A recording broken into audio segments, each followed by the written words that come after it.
Abdul Barek member. আমার এলাকায় দিনের একটা দাওয়াত ছিল, এই মেম্বার সাহেবের মৃত্যু সংবাদ আগের দিন শুনছি, তো বিকালবেলায় শুনছি সন্ধ্যা।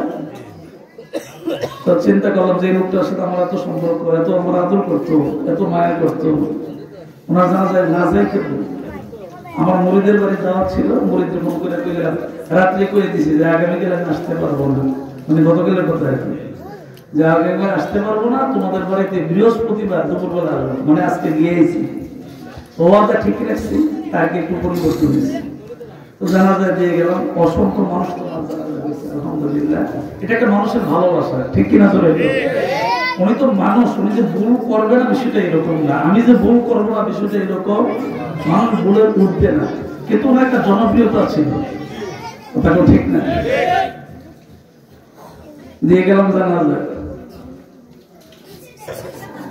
কালকে মাগরিবের পরে ঘরে বসে শুনি কি আমার বাড়ির পাশে একজন মারা গেছে, বাবুর সিক, মানে পাক শাক তরকারি অনুষ্ঠান। তার জানাজা আজকে জোহর নামাজের পরে। আপনি যেখানে জুমারাত বসে রয়েছেন, আমার মা বোনেরা যেখানে বসে রয়েছে, এই বসাটা যে কত দাম, আজকে আব্দুল বারেক মেম্বার সাহেব বুঝবে যে এটার দাম কত।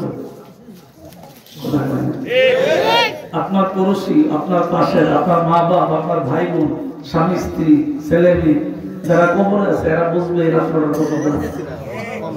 ঠিক কিনা? অনেক দাম। আজকে মাহফিলের সম্মানিত সভাপতি, আপনাদের সম্মানিত ইমাম, উনি এক ভালো ওয়াজ করে, মানুষটা দেখতে যেমন সুন্দর, ওয়াজও সুন্দর। হাফেজ মাওলানা ওলিউল্লাহ হাবিবি সাহেব খতিব কাশিরামপুর মধ্যপাড়া নূরে মদিনা জামে মসজিদ। আজকের মাহফিলের সম্মানিত সভাপতি, আমার অত্যন্ত আদরের শ্রদ্ধাশীল ব্যক্তি জনাব মোহাম্মদ মকবুল হোসেন মেম্বার সাহেব, আপনাদের কৃতি সন্তান। মাহফিলের প্রধান অতিথি জনাব হাজী মোহাম্মদ রুস্তম আলী, বিশিষ্ট ব্যবসায়ী নয়নপুর বাজার। বিশেষ অতিথি জনাব আবু তাহের ফকির, অ্যাডভোকেট হাজী জামাল উদ্দিন। এতক্ষণ পর্যন্ত আপনাদের সামনে আলোচনা করেছেন প্রখ্যাত আলিম দ্বীন, সমুদর কণ্ঠের অধিকারী হযরত মাওলানা সাইফুল ইসলাম চিশতি ব্রাহ্মণবাড়িয়া। আলোচনা করেছেন আমার অত্যন্ত হৃদয়ের খুব মায়ার মানুষ হযরত মাওলানা গিয়াসউদ্দিন সালি সাহেব, আপনাদের এই সন্তান। হযরত মাওলানা ইব্রাহিম খলিল, হযরত মাওলানা হাফেজ জাবেদ হোসেন, হযরত মাওলানা হাফেজ মুজাম্মেল হক সিদ্দিকী, হযরত মাওলানা সাইফুল ইসলাম সাহেব সহ সম্মানিত ওলামায়ে কেরাম। মাহফিলে অনেক আমন্ত্রিত অতিথিবৃন্দ।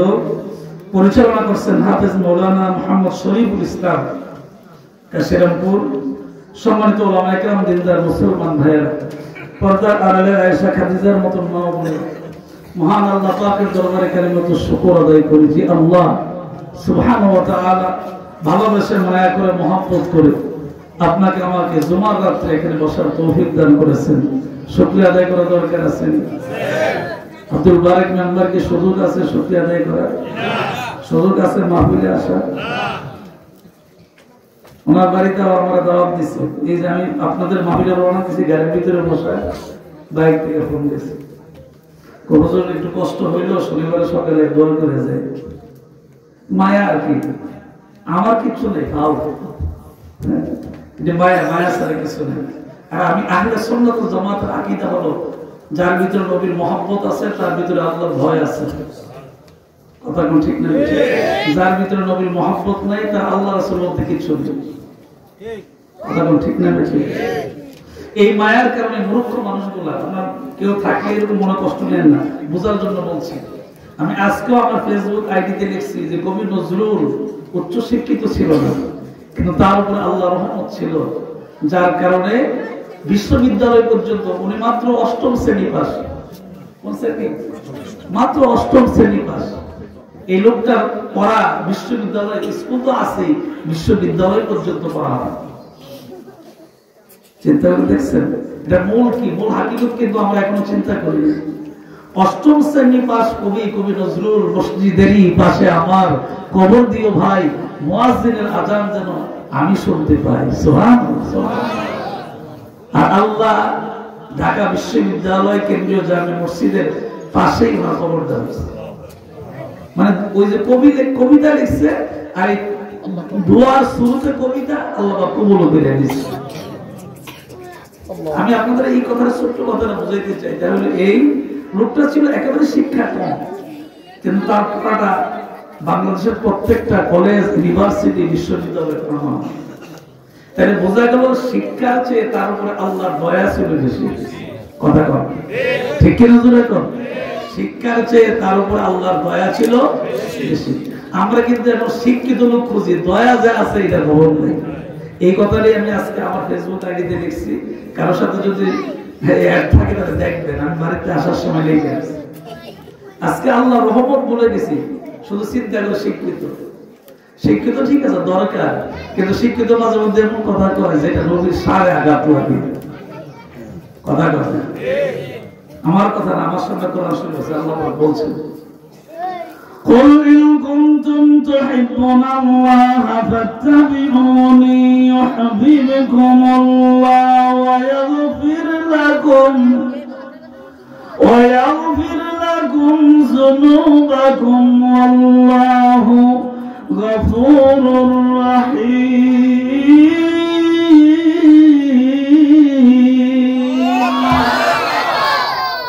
কোরআনের এই আয়াতে আমার বানানো কথা না, আমার মোহাম্মদ ইসলামের বাপের কোনো কিচ্ছা কাহিনী, স্পষ্ট কোরআন। আল্লাহ পাক বলছেন বল হে নবী আপনি বলুন। কোরআনে কারীমের আয়াতে আল্লাহ বলছেন হে আমার বান্দা এবং বান্দিরা, হে মানব জাতি, তোমরা কখনো তোমাদের নিজের নাম নিয়ে যেভাবে ডাকাডাকি করো, একে অপরকে যেভাবে ডাকাডাকি করো, সাবধান তোমরা আমার নবীর নাম নিয়ে এইভাবে ডাকাডাকি করো। এই জন্য গোটা কোরআন শরীফের কোন জায়গায় আল্লাহ নবীর নাম নিয়ে ডাকাডাকি করে না। সুবহানাল্লাহ আসতে বলবেন, আরো জোরে বল। তাহলে বোঝা গেল আল্লাহ নবীরে যতবার ডাক দিয়েছেন কোরআন শরীফে ওল হে নবী আপনি বলেন ইন কুনতুম তুহিব্বুনাল্লাহ, নিশ্চয়ই আমি আল্লাহকে যারা ভালোবাসতে চাই, ফাত্তাবিউনি ইউহিব্বুকুমুল্লাহ। খেয়াল করেন এখানে আল্লাহ পাক এই কথা বলার দরকার ছিল না, তাহলে দরকার আছে বিদায়ী বলছেন। কথাটা ঠিক না বেঠে? একটা মক্তা, একটা জের, একটা জবর পরিবর্তন করার পৃথিবীতে কারো কোনো ক্ষমতা নাই। ফাত্তাবিউনি, হে আমার বান্দা বান্দি, নবী আপনি তাদেরকে বলে দেন তারা যদি আমি আল্লাহকে ভালোবাসতে চায়, ফাত্তাবিউনি ইউহিব্বুকুমুল্লাহ, তারা যেন আপনার ইত্তেবা করে, আপনার অনুসরণ করে, আপনার অনুকরণ করে আপনাকে ভালোবাসে। লাভটা হবে কি? ওয়ায়াগফির লাকুম যুনুবাকুম, যদি তার আমলনামায় কোনো গুনাহ থাকে, আল্লাহু গফুর রহিম, আমি আল্লাহ তার পেছনের সমস্ত গুনাহগুলি maaf করে দেব। খেয়াল আছে না আমার দিকে? একটু খেয়াল করেন, ডাইনামা খেয়াল করার কোনো দরকার নেই। প্রয়োজনে কেউ আসবে কেউ যাবে, ওই দিকে না, আমার দিকে খেয়াল করুন। তাহলে আল্লাহ পাক এই আয়াতে বলছেন, আয়াতের ব্যাখ্যা হলো নবী খুশি আল্লাহ খুশি, নবী বেজার আল্লাহ। আমার কথা কার কথা? এটা আওয়াজ করে বলুন কার কথা? এটা শুকরিয়া আদায় করবেন কার? আরো জোরে বলুন কার? জবান করে কোন আলহামদুলিল্লাহ, আরো জোরে। এই যে আলহামদুলিল্লাহ বললেন, 8টা অক্ষর লাগে এটা লিখতে। কয়টা অক্ষর? কমপক্ষে এই মুহূর্তে আপনার আমলনামা 80টা সওয়াব আছে। আরো জোরে। এই যে সুবহানাল্লাহ বলছেন, এটার ব্যাখ্যা অনেক বড়, কিন্তু অক্ষর হিসাব করলে সুবহানাল্লাহ বললো আপনার আমলনামায় আল্লাহ তাআলা 80টা সওয়াব দেন। আর বড় ব্যাখ্যা হইল যে জমিন থেকে আসমান পর্যন্ত যে খালি জায়গা আছে, পৃথিবীর কোন ইমানদার ব্যক্তি যার ভিতরে ঈমান আছে, এই ইমানদার ব্যক্তি যদি তার অন্তরের অন্তঃস্থল থেকে একবার সুবহানাল্লাহ বলে, খালি জায়গাটা আল্লাহ নেক দিয়ে ভরপুর করে দেবে। আগেকার মানুষেরা, আমার আব্বার আমলে যাদেরকে দেখছি, ওই যে বলতেছিলাম যে কথাটা, যে লেখাপড়া জানতো না, মূর্খ মানুষ, কিন্তু এই মানুষগুলা একেবারে জানতো না, সরু সরাই লিখতে পারতো না, 1 2 3 জানতো না, কিছুই জানতো না। এই মূর্খ মানুষগুলা আল্লাহর এত ভয় করতো, জীবনে মিথ্যা কথা কয় নাই। কথা কয় কি বলে? মিথ্যা কথা। আর আমরা উচ্চ শিক্ষার শিওর উঠে গেছি, ঘুমোতে চিন্তা করে কার ভাবেন যাইব, রাগ হয়েছেন, কষ্ট পাইছেন, আমি আমার নিজের চোখে দেখছি, ছোট কাল যখন আমার যখন কালটা ছোট ছিল, আমি তখন দেখছি যখন কোনো বাড়ির পাশে দিয়ে ফজর নামাজ আদায় করার পরে, মানে ফজর নামাজের পর যখন কোনো বাড়ির পাশে দিয়ে গেছি, তখন দেখছি সোনের ঘরের দরজা খোলা, আল্লাহর কোরআনের তেলাওয়াত আওয়াজ শোনা যায়।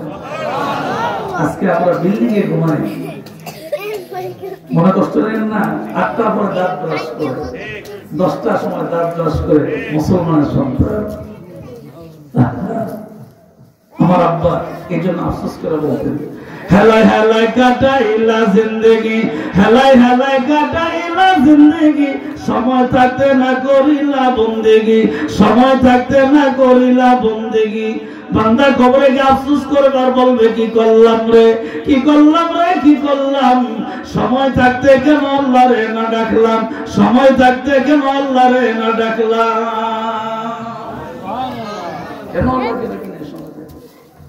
এই জন্য বলে সুচিয়া দেব লোকা আরো জোরে বললেন আমার ঈর্ষা আল্লাহ যতক্ষণ পর্যন্ত জবানে ঠিক থাকবে, মানে সুস্থ থাকবে, শরীরে এক ফোঁটা রক্ত পর্যন্ত থাকবে, ততক্ষণ পর্যন্ত আমরা আল্লাহ শুকরিয়া আদায় করবো। ঠিক কিনা জোরে এখন?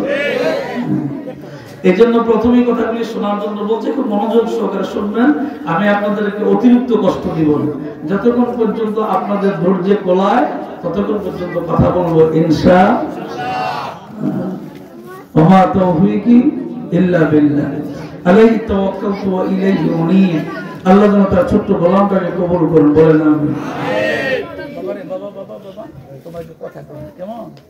আমি অনেক কষ্ট করে আইছি রে বাবা, তোমরা একটু ধৈর্য ধরে শুনলে আমার কথা বলতে সুবিধা হবে। আমি তোমাদের জীবন মন্দ বলবো, তোমরা আমার সন্তান। বাচ্চাদের আদর করবেন, কখনো ধমক দিবেন না।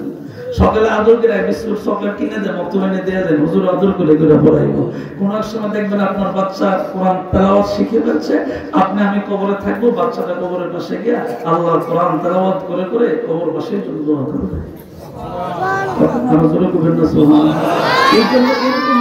বাচ্চাদেরকে ধমক দিবেন না, হাত দিয়ে আঘাত করবেন না, তাদেরকে আদর করে করে মক্তবে পাঠাবেন, কোরআন শিক্ষা দিবেন।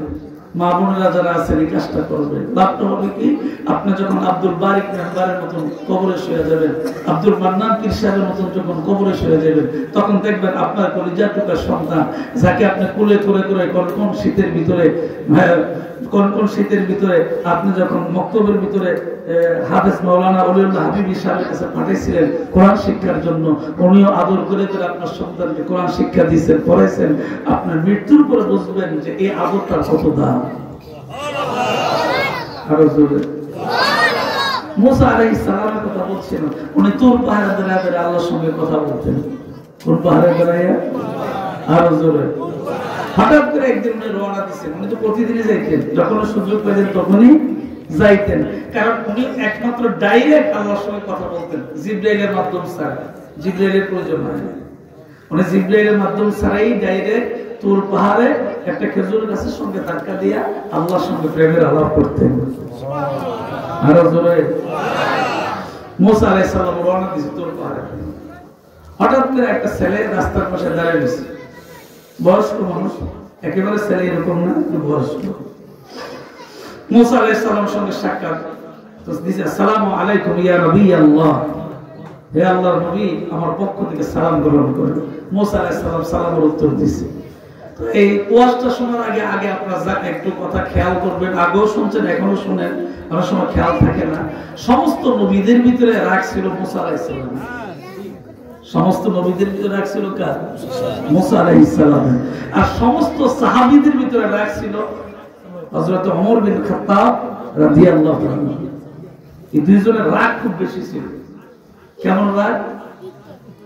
এলাকাবাসী সব মানুষকে ধরছে, মুসা নবী, এই আল্লাহর নবী, আমাদের বৃষ্টি দরকার, গাছপালা পশু পাখি মানব জাতি সব শুধু কষ্টে আছে, বৃষ্টির দরকার, বৃষ্টির দরকার। একটু বলেন না আল্লাহর কাছে বৃষ্টি দেওয়ার জন্য। মুসা নবী বৃষ্টি দেওয়ার জন্য আল্লাহর কাছে কইতেছে, কি সুন্দর করে আল্লাহ পরীক্ষা করার সময় হয়েছে। সুবহানাল্লাহ বলেন না? আল্লাহ পরীক্ষা করে বৃষ্টি দেয় না, মুসা নবী কিন্তু কইতেছে বৃষ্টি দেওয়ার জন্য। তার Tanagaria tifle gaizun sablaban, Tanagaria tifle gaizun sablaban, Karena nala tabrukai khan asman, Karena nala tabrukai khan asman Allah go, asman থেকে রহমতের বৃষ্টি দাও, মানুষ গুলি পশু পাখি গুলো বৃষ্টির পানি চায়, একটু বৃষ্টির পানি দাও না। আল্লাহ সাথে সাথে দেখছে না, আল্লাহর উদ্দেশ্য একটু পরীক্ষা করে দেখি সেতরা কদ্দুর আছে। আল্লাহ এমন পরীক্ষা ঠেলা যে আমার গায়ে দেখছেন না, শব্দ ফাঁকি ফাঁকি যা আছে সবকিছু একবার একটা আসার দিয়ে পাহাড় উপরে ফেলাইছে, যেখানে আপনি কথা বলতেন বাড়িতে একটু দূরে পাহাড় উপরে ফেলাই দেয়া কর, আল্লাহ গেলাম তোর তোমার শব্দ তোমার ফাঁকি দিয়ে গেল, যাইবার বাড়ির দিকে সেটতে সেটতে বাড়ির দিয়ে গেছে। আল্লাহর কত বড় পয়গম্বর মুসা আলাইহিস সালাম রাগ হয়ে যেই মাত্র বাড়িতে যায়, বাড়ির সামনে গিয়ে হাজির হইয়া যায়, উঠানের ভিতরে কদম দিবে, এমন সময় আল্লাহ পাক আসমান থেকে বৃষ্টি পাঠাইলেন। আরো জোরে যেই মাত্র উঠানে পাড়া দিছে আল্লাহ বৃষ্টি দিছে। উনি গেছে যারা কারণে শুনছে না, একবার কাপড়টা করে দিছে, দৌড়ে ঘরের ভিতরে যায়, আল্লাহ পাকে ডাক দেখো, আল্লাহ বৃষ্টি দেওয়ার বুঝি সময় পাইছো না, যখন চাইছিলাম তখন দাও নাই, এখন ঘরের ভিতরে প্রবেশ করো, ভিজায় আমরা ঘরের ভিতরে নিছো, আর সময় পাইছিলাম না। রাগে রাগ করে আমার আল্লাহ একটু পরীক্ষা করছি, তো আর বুঝি সময় আছে না।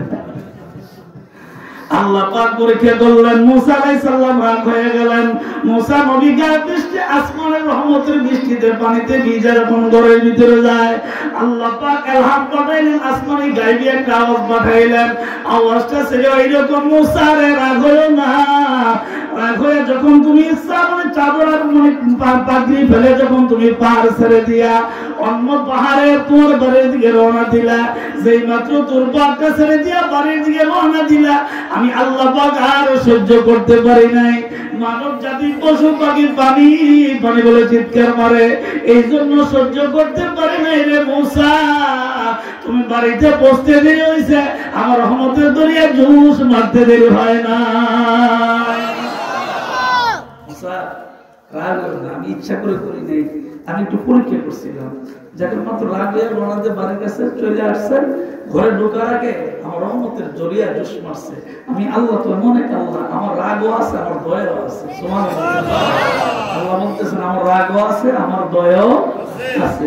দুনিয়াতে আমি রাগ কম হই, রাগটা রাখছি আখিরাতের জন্য। কার জন্য? যারা আমার কথা শুনে না, তাদের জন্য আখিরাতে রাগ রাখছি। দুনিয়াতে আমার কোনো রাগ না, দুনিয়াতে বললাম রহমান, আমার দয়া, আমি আমার দয়া বেশি, আমার মায়া বেশি। মুসা নবী কি তুমি সালাম দেওয়ার মূল উদ্দেশ্য কি? যে কোনো একটা নিয়োগ করে দিয়েছে, তো যে আমরা প্রশ্ন করবো এবার মানে মুসা নবী যখন ব্রেক করছে কথা, তোমাদের এমনি ডরাই গেছে, রাগ না বেশি মনে কিছু নিয়ে না। আমার একটা কথা, কি কথা? আপনি তো আল্লাহর সঙ্গে কথা বলতে যাবেন, হ্যাঁ কথা বলতে যাবেন, আল্লাহর সঙ্গে দিদা আলাপ করতে যাবেন, তো ঠিক আল্লাহর সঙ্গে দিদা আলাপ করতে যাবেন। তাহলে আমার একটা মনের কথা আছে, এটা আল্লাহ একটু জিজ্ঞাসা করি, কি কথা?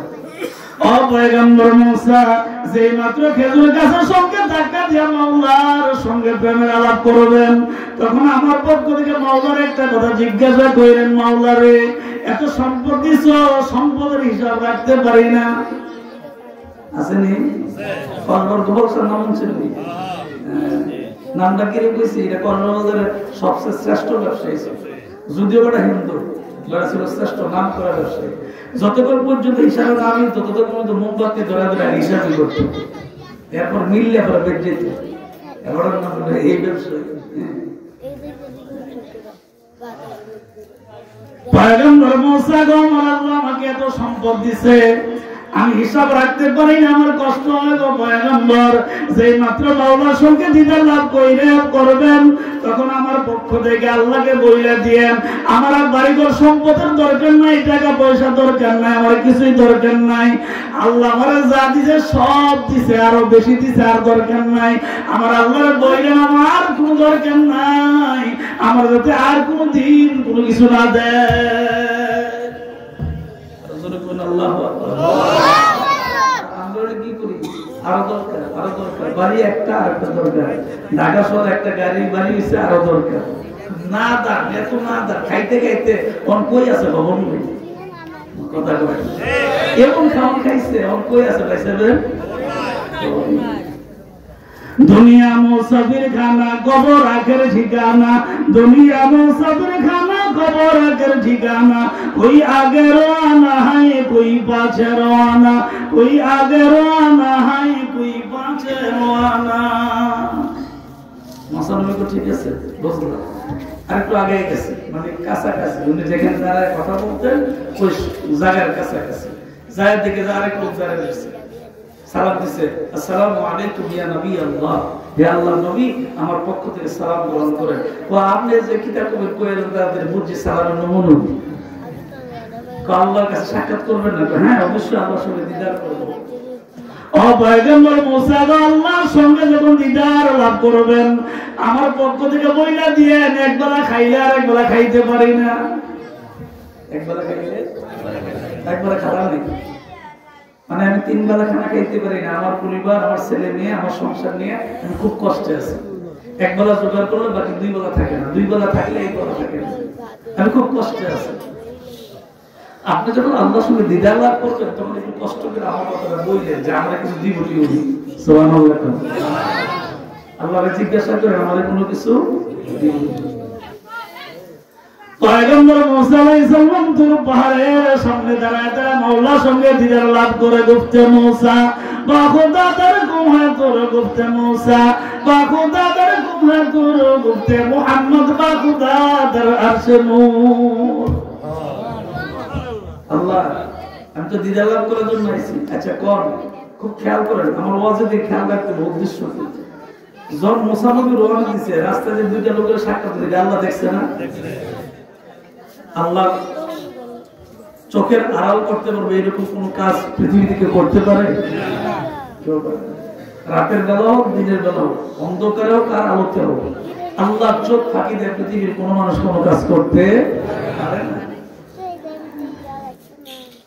মুসা নবী প্রথমে তো আল্লাহ আমার দুইটা কথা আছে আল্লাহ কয় দুইটা কথা ঠিক আছে আগের কথা কিছু সবক নেই এখন বাকি কোন আমার দুইটা কথা আগে করে দেওয়ার পর তো আল্লাহ তো ঠিক আছে আপনি কোন কি করবেন কই আল্লাহ আচ্ছা আল্লাহ জানে না কি কইব এটা প্রেম এর নাম ভালোবাসা জানার পর জিজ্ঞাসা করে পয়গম্বর মুসা নবী ডাক দেন আল্লাহ গো আসার সময় একটা লোক বলছে তার খুব সম্পদ বেশি হিসাব রাখতে কষ্ট হয় আর টাকা পয়সার দরকার নাই কোনো কিছু দরকার নাই তার ব্যাপারে আপনি কি উত্তর দিবেন দিয়া দেন আমি বইলা ফেলাই সুবহানাল্লাহ কি বলবেন বলে দেন তো আল্লাহ কয় একটা কাজ করবেন আপনাকে যখন ফিরে আমার সঙ্গে আলাপ করার পর আপনি যখন আমার বাড়ির দিকে রওনা দিবেন তখন ওই রাস্তায় কিন্তু দুইটা লোক আপনাকে উত্তর জানার জন্য রেডি হয়ে থাকবে আর আবার প্রশ্ন করবে উত্তর জানার জন্য যে লোকটা প্রথম বলছে যে তার সম্পদ বেশি হিসাব রাখতে কষ্ট হয় তো তাকে আপনি বলবেন সে যাতে আর আমি আল্লাহ শুকরিয়া আদায় না করে মানে কম কম যাতে করে বেশি বেশি জন্য না করে সঙ্গে একটু কথা বলেন না স্যালারি বলতেছে বাবা একটু কষ্ট একটু রাত্রে বেশি হয় না মাত্র 11টা বাজে আর আমার প্রতিদিন ঘুমাইতে হয় রাতের 1টা 2টা 3টা কোন রাত ঘুমও নাই আবার ফজর নামাজ পড়ে মনে চাই একটু শুই না রেলি আর আমার টাকা চোখ খারাপ ফজর নামাজ পড়ে ঘুমাইতে নেই একটু কষ্ট সামনে আসেন ওই যে পেছনে জায়গা নেই একটু সামনে আসেন একটু জিকির করেন লা ইলাহা ইল্লাল্লাহ আসেন কষ্টের সামনে আসেন মাশাআল্লাহ পেছনে জায়গা দেন বাকি তারা বসতে পারে জবান খুলে লা ইলাহা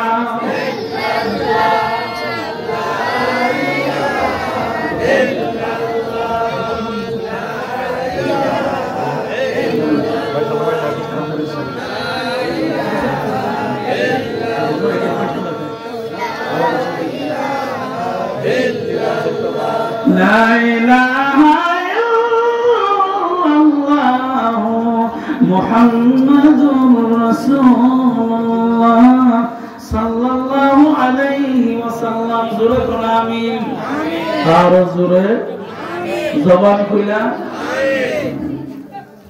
মুসা নবীকে এক নম্বর প্রশ্নের উত্তর হইল তাকে বলবেন আমি আল্লাহর শুকরিয়া আদায় কম করার জন্য, সাথে বেশি না করি, বেশি করলে আমি আল্লাহর মায়া লাগে এই জন্য বেশি বেশি দিই।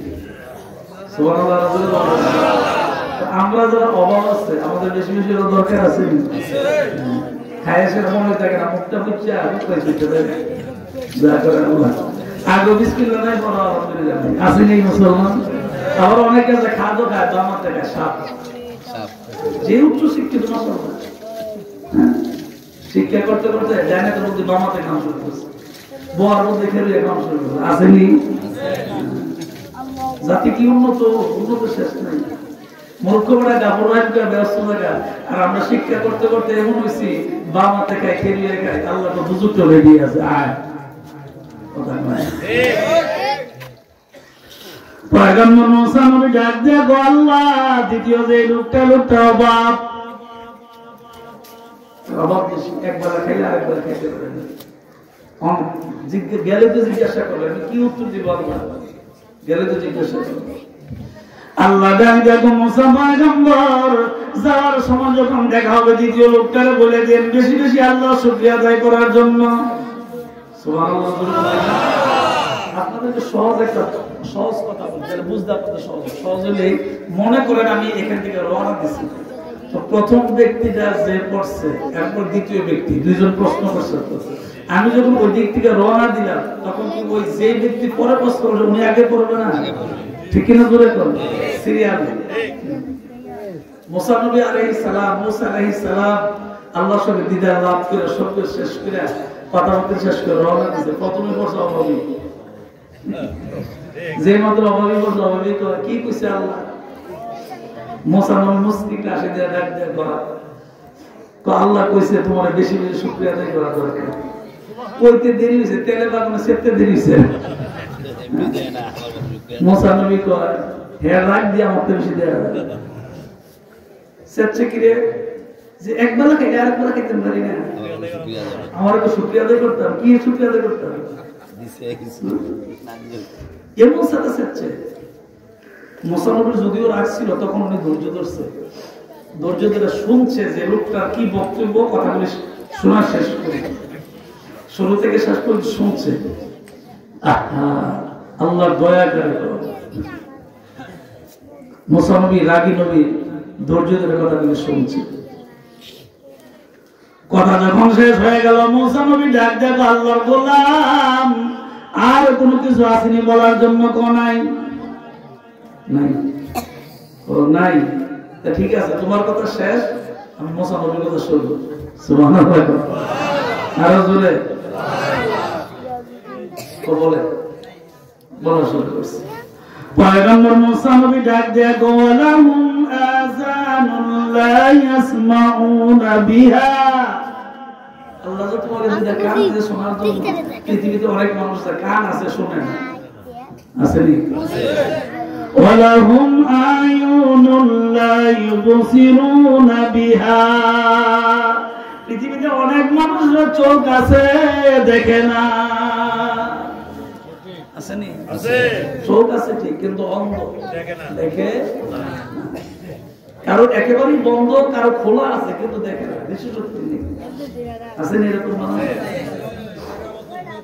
তখন এইভাবে বলতেছে, বলার ভিতরে আবার মুসা নবী বলতেছে আল-ইয়াওমা নাহতিমু আলা আফওয়াহিহিম ওয়া তুকাল্লিমুনা আইদিহিম। কোরআনের আয়াতের দিকে লক্ষ্য। মুসা নবীর আমলে তার কোরআন ছিল না, কোরআন তো আমাদের নবীর আমলে, কিন্তু আল্লাহ পাক মুসা নবীর মাধ্যমে এই কথাগুলি বোঝায় বলছেন আপনার উম্মতকে বলে দেন তাকে এই কথাগুলি বোঝায়। প্রথম বলছেন কানের কথা, এরপর বলছেন চোখের কথা, এরপর বলছেন মুখের কথা। মুসা নবী ডাক দেন আল্লাহর গোলাম, পৃথিবীতে অনেক মানুষ আছে মুখ আছে কথা বলতে পারে না, আসেনি?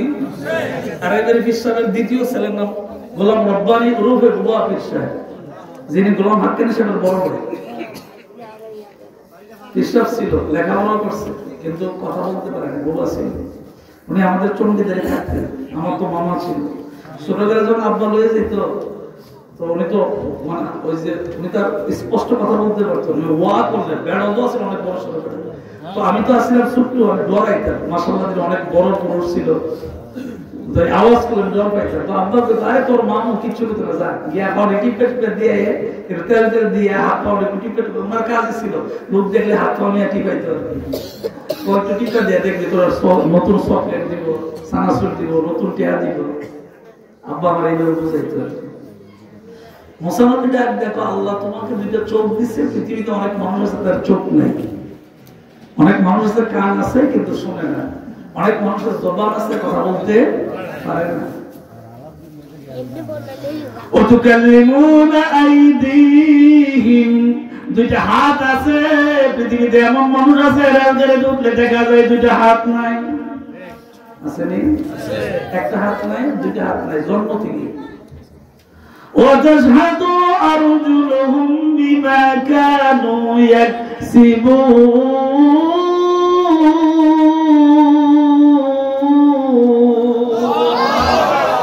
আপনি নয়নপুর বাজারে যে দুইটা পা দিয়ে বাইক নয়নপুর বাজারে কসবা হাইটা হাইটা যান, মুসা নবী ডাক দেখ আল্লাহর গোলাম, পৃথিবীতে অনেক মানুষ আছে তার একটা পাও নাই, দুইটা পাও নাই, তুমি কারলা গিয়া কান্দ, তুমি কারলা গিয়া হাসো,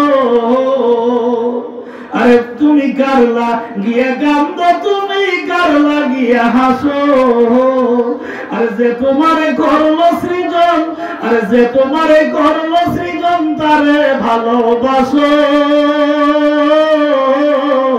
কারলা গিয়া কান্দ, তুমি কারলা গিয়া হাসো। মুসা আলাইহিস সালাম যখন তাকে বোঝানো শুরু করছে, এই লোকটা রাগ তো গেছে গেছে, মাথা এইভাবে নিজ দিক দিয়ে দাঁড়িয়ে গেছে। মুসা নবীর কথা যখন শেষ পর্যায়ে, তখন লোকটা বলতেছে, ইয়া নবী আল্লাহ, হে আল্লাহর নবী, আপনি আমাকে মাফ করে দিন, বুঝতে পারিনি, আপনি আমার মাফ করে দিন। দেখেন, আপনারা খেয়াল করে দেখেন, যে লোকটা প্রথম খুব রাগ হয়েছিল, শুকরিয়ার কথা বলা হয়েছে, মুসা নবী ধৈর্য ধরে শুনছেন, ধৈর্যের ফল এইটাই। আল্লাহ বলছেন ইন্নাল্লাহা মা'আস সাবিরিন, ধৈর্যের ফল এইটাই। শেষ পর্যন্ত মুসা নবীর ওয়াজগুলো যখন শুনলেন, তখন তার ঘাড় একেবারে নিচ দিকে নত করলেন, মানে একেবারেই চুপচাপ দাঁড়িয়ে রইলেন, আর কোনো কথা নেই, কোনো প্রশ্ন নাই, কোনো উত্তর নেই, কিচ্ছু নেই। পয়গম্বর মুসা আলাইহিস সালামের দিকে তাকায়, তো পয়গম্বর মাফ করে দিয়েন, বুঝতে পারি নাই গো পয়গম্বর।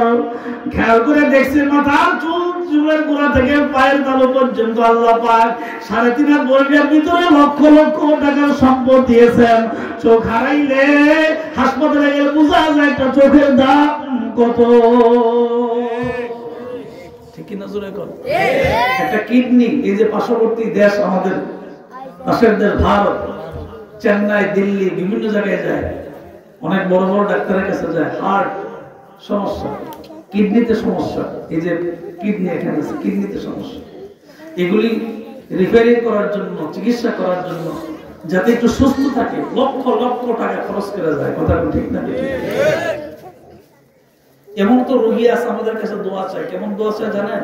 হুজুর ঘর বাড়ি যা ছিল সব বেচা 25 লক্ষ টাকা খরচ করছে, রোগের আগেও নাই দূরও নাই, হুজুর এখন আর টাকা নেই, চিকিৎসা করবো কি দিয়ে?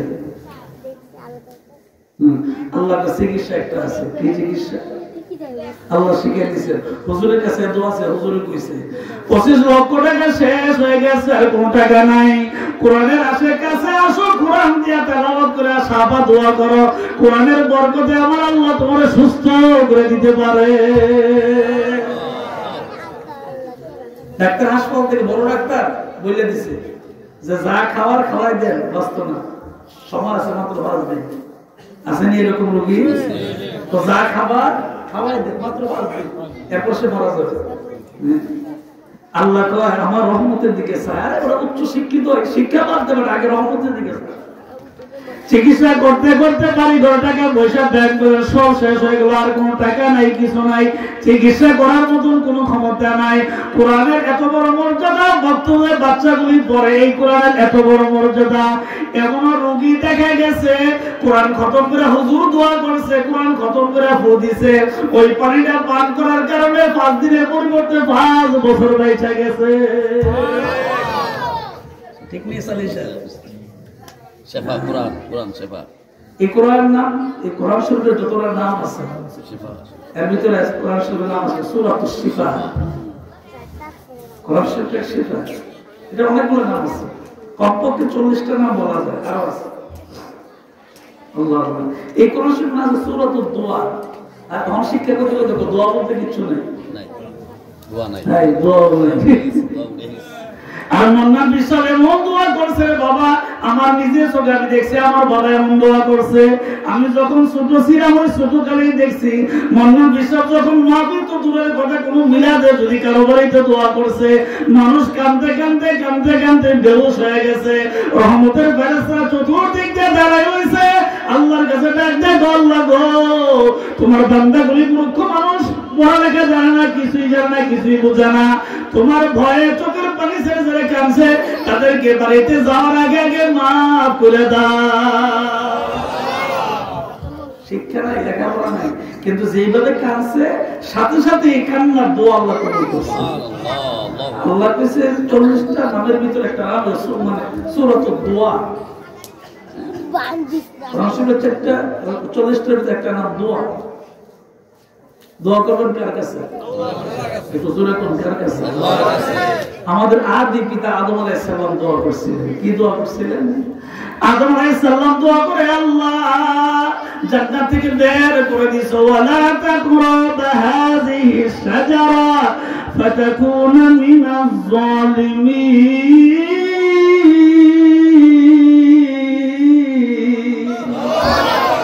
এই কোন শিবে আছে মানে এটা না কোনো কথা আল্লাহ তুমি তো আমার জান্নাত থেকে বের করে দিয়েছো তুমি তো বলছিলে ওয়ালা তাকরাবা হাযিহি শাজারা হে আদম আলাইহিস সালাম এই যে গাছটা আছে এটার ধারে কাছে যাবেন না ফাতাকুনা মিনাজ জালিমিন যদি আপনি যান আপনি ধ্বংস হবেন আপনার ক্ষতি হবে আল্লাহ তো বুঝাই দিয়েছে কিন্তু শয়তান কেমন শয়তান আদম আলাইহিস সালামের না বুঝাইতে পারে আমাদের আম্মা হাওয়া আলাইহিস সালামকে বুঝাইছে আর মহিলাদের বোঝার একবারে সহজ কথা বলে বর্তমান যুগে আমাদের মা বোনেরা মনে করে অনেক চালায় আপনি যে খরচটা আনতেন 10 টাকা হেমনি মনে দেবো মনে করে হেমনি দিচ্ছে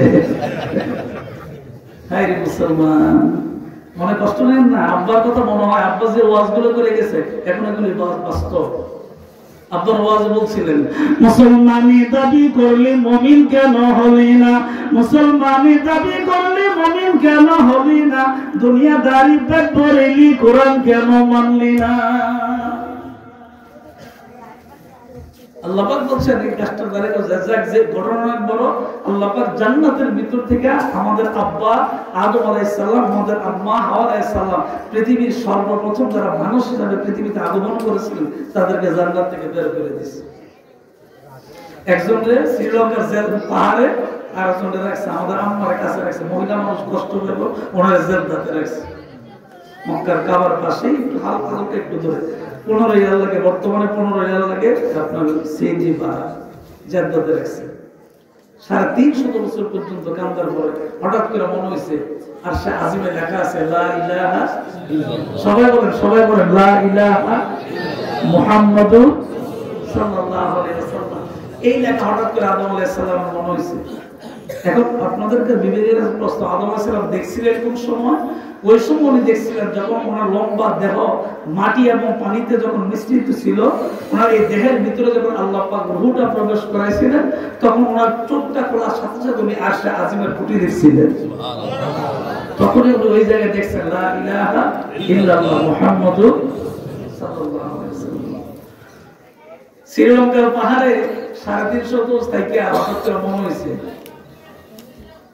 আসমানের দিকে যদি হাত তুলে ডাক দেয় আল্লাহ গো আমার চক্ষু খোলার পরে আমি আর সাজমের খুঁটির মধ্যে দেখলাম তোমার নাম লেখা কিন্তু তোমার নামের পরে তো আমি আদমের নাম দেখার কথা ছিল কিন্তু তোমার নামের পাশে যে নামটা আছে তোমার নাম লিখতো 12 অক্ষর তোমার পাশে যে নামটা আছে এইটাও 12 অক্ষর 12 মিল্লা 24টা অক্ষর 24 মিল্লাই মানুষেরকে তুমি দান করছো 24 ঘন্টা একদিন একমাত্র বুঝলেন না খালি আল্লাহর লোক সবাই শরীয়ত হো তরিকত হো तमामी শরীয়ত হো তরিকত হো तमामी হাকিকত মে মুহাম্মদ কা গোলামি আল্লাহ দেখো হাকিকতে যদি নবীর গোলাম হয়ে যাও অটোমেটিক তুমি আমি আল্লাহর গোলাম হয়ে যাইবা কত কথা বলেছে কষ্ট দিছে মন না কিন্তু 12টা হুজুর বাপু এবার যেতে তো 12টা ভিতরে বলবে মারহাবা জোরে একটু জোরে কোন মারহাবা যে কথাটা আপনাদের বুঝাইতে চাইলাম তাহলে এই মুসা আলাইহিস সালাম লোকটার বলতেছে যে তুমি আল্লাহর শুকরিয়া আদায় করো শেষ পর্যন্ত সে চুপচাপ রইল চুপচাপ থাকার পরে শেষ পর্যন্ত যখন দ্বিতীয় লোকটার কাছে গেলেন মনে আসেনি দোয়ার কথা না বলে গেছে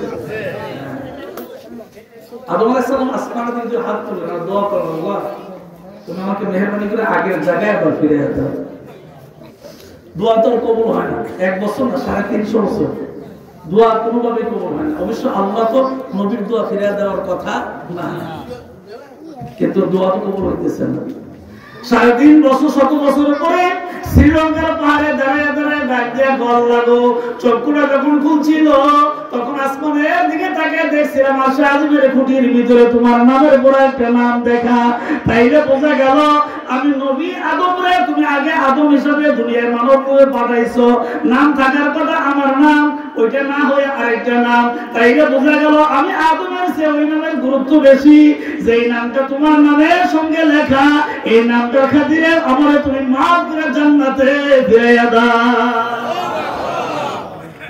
বন্ধুরা হতো আদম আলাইহিস সালাম হলো আদম আলাইহিস সালাম হলো আদি পিতা আর আমাদের নবী হলো আল্লাহর হাবিব মানে অর্থের মধ্যে অনেক পার্থক্য আল্লাহর হাবিব হাবিব শব্দের অর্থ আল্লাহ যাকে নিজে ভালোবাসেন আল্লাহ যাকে যে মাত্র বন্ধুর নাম নিয়ে শ্রীলঙ্কার পাহাড়ে দাঁড়ায় দাঁড়ায় আদম নবী দোয়া করে আল্লাহ ডাক দেব আদম গো আর চিন্তা করবেন না জান্নাতের ভিতরে ফিরাই দিব এর আগে আগে আপনাদেরকে আরাফাতের ময়দানে হাজির করব জেদ্দা থেকে আপনার বিবি হাওয়া আলাইহিস সালামকে হাজির করব আপনাকে শ্রীলঙ্কার পাহাড় থেকে হাজির করব আপনার স্বামী স্ত্রী দুইজনকে আরাফাতের ময়দানে একত্রিত করে দিব এই জন্য লাব্বাইক আল্লাহুম্মা লাব্বাইক লা শারীকা লাকা লাব্বাইক ইন্নাল হামদা ওয়ান নি'মাতা লাকা ওয়াল মুলক লা শারীকা লাকা লাব্বাইক হাজী সাহেবরা যখন কাবা ঘরে যায় আর সাফা থেকে মারওয়া যখন সাই করে প্রত্যেকটা জায়গায় যখন দোয়া করি পড়তে থাকে আল্লাহ পাক বলেন হজের শর্ত হইল আরাফাতের ময়দানে একত্রিত হওয়া লাগে সিওন একটা বুদ্ধি আমরা আবার করেছি আপনার মনে কষ্ট নেন না সত্য কথা তো বলা লাগবে আর কষ্ট নিলে কি টাকা কিন্তু করে যাবে যে আপনার বাইতে আমি আমার বাইতে এমন একটা সিওন বুদ্ধি আপনাদের সাথে বাইরে করে তাহলে কি জানেন হজ ফরজ যায় না 7 লক্ষ টাকা অন্ধ্র লক্ষ টাকা দেয় 2 লক্ষ টাকা দেয় আপনি হজ করে আমাদের এলাকায় আছে আমরা হজ যদি আপনি 1 লক্ষ বড় করেন কামল করে সব কি হজ আদায় আর উমরা হজ করে আমরা জানি জীবন হাজির খেয়াল করি এমনি লাগানো ঠিক না হয়তো তারপর লাগায় তবে শর্ত হলো বড় হজ করা লাগে যদি আপনার হজ ফরজ এখন আসেন সবচেয়ে ভয়ানক যে কথা ওইটা শুনে নেন ফায়দা কইয়া দেয় সে সবচেয়ে ভয়ানক যে কথা 1500 বছর আগে আল্লাহ নবী ডাক দেন উম্মতেরা সাবধান সাবধান যাদের উপর আল্লাহ পাক হজ ফরজ করে দিবেন সম্পদ যারা আছে যাদের উপর আল্লাহ পাক হজ ফরজ করে দিবেন ওই আমার কোন উম্মত যদি হজ না করে ওই লোকটা মৃত্যুর সময় ইহুদি হয়ে মরক না নাসারা হয়ে মরক এতে আমি নবী কিছু জানি না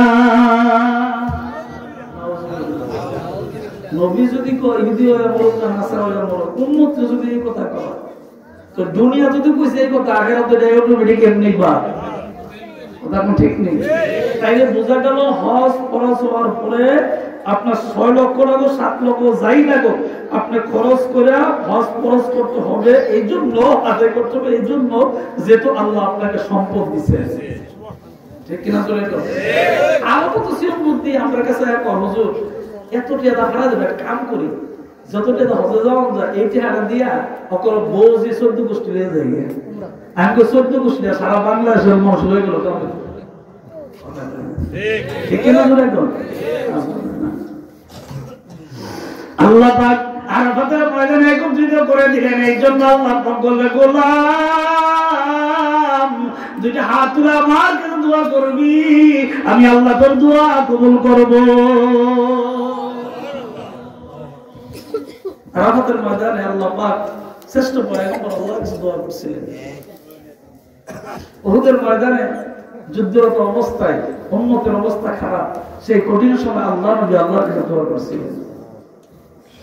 সেই উম্মত এখন তো দোয়া লাগবে না, এমনি সার হ্যাঁ রে উম্মত রে। পয়গম্বর মুসা নবী আবার পার হয়ে যায়। প্রথম যে লোকটার সঙ্গে সাক্ষাৎ হলে লোকটার কাছে যায়, আসার সময় দ্বিতীয়বার, যাওয়ার সময় তো প্রথমবার। ওই লোকটার কাছে আসার পরে ডাক দিয়ে বলে, ও আল্লাহর পয়গম্বর মুসা নবী গো, আমি যে একটা প্রশ্ন করছিলাম আল্লাহকে জিজ্ঞাসা করার জন্য উত্তর কি? আল্লাহ নবী ডাক দিয়ে, আল্লাহর গোলাম বেশি বেশি শুকরিয়া আদায় করার দরকার নাই, কম কম করবা, আমার আল্লাহ আমার তোমার আর টাকা পয়সা সম্পদ কিছুই দিবে না। কম কম করবো, আগের মতন বেশি বেশি করবো, আল্লাহর দয়া বেশি। المال والبنون زينة الحياة الدنيا। আল্লাহর দয়া বেশি, আল্লাহর বেশি ডাকলে আল্লাহ বেশি দেয়। আমার মাঝে মধ্যে পরীক্ষা করে আছে নি, কি পরীক্ষা করে দেখবেন যে এবার বেশি নামাজ পড়ে, এবার বাদ খালি জ্বর উঠে, এবার ভেবে গেছে মরে যাবে, দুদিন পরে চাকরি শিখিয়ে যাবে। আরেকবার জীবনে বসে 8টা দিন এবার বাদ দেখবেন ভেবে গেছে নিচে দৌড় শুরু করে ভালো বলে দৌড়েই দৌড়ে দৌড়েই ধরে কথা কলা গেছে কলা ধরে ধরে আমরা জীবনে বসে বলে আটটাও